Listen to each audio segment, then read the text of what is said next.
ദൈവനാമത്തിന് മഹത്വമുണ്ടാകട്ടെ. മർക്കോസ് 11:23.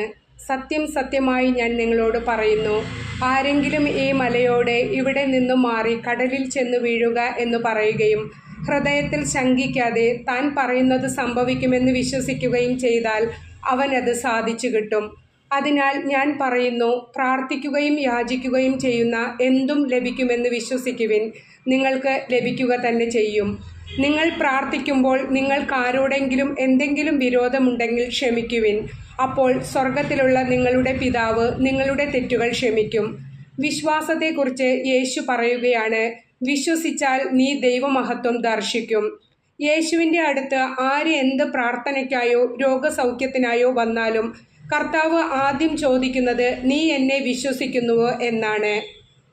വിശ്വസിക്കുന്നു കർത്താവേ എന്ന് പറഞ്ഞാൽ കർത്താവ് തീർച്ചയായും നമ്മളെ കൊടുക്കും. നിന്റെ വിശ്വാസം പോലെ ഭവിക്കട്ടെ എന്ന് പറയും.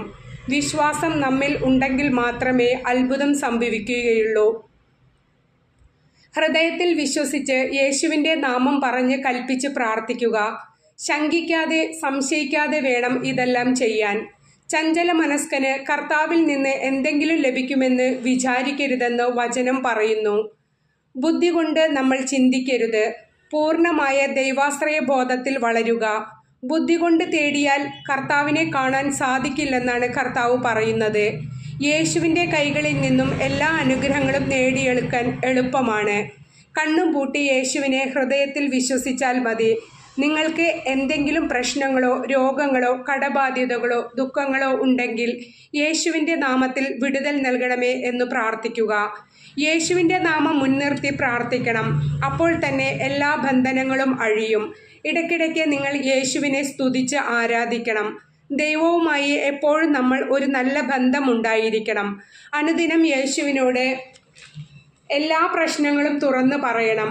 അതുപോലെ തന്നെ ക്ഷമിച്ച് പ്രാർത്ഥിച്ചാൽ അനുദിനം അത്ഭുതം നടക്കും. വചനത്തിൽ പറയുന്നത് പോലെ ക്ഷമിക്കുക എന്നത് പ്രധാന വിഷയമാണ്.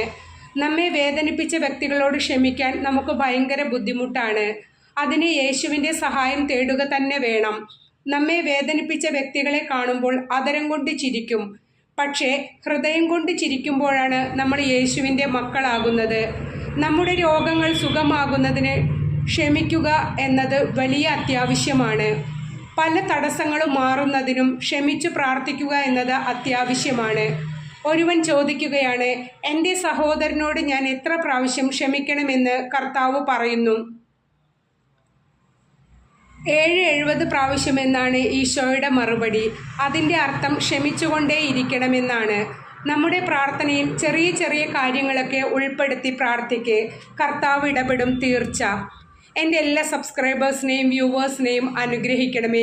വിശ്വാസമില്ലാത്ത മക്കൾക്ക് വിശ്വാസം നൽകണമേ.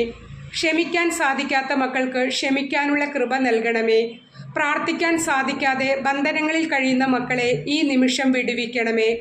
എന്നെ കേട്ടുകൊണ്ടിരിക്കുന്ന മക്കൾക്ക് വലിയ വലിയ കൃപകൾ നൽകണമേ. ആമേൻ.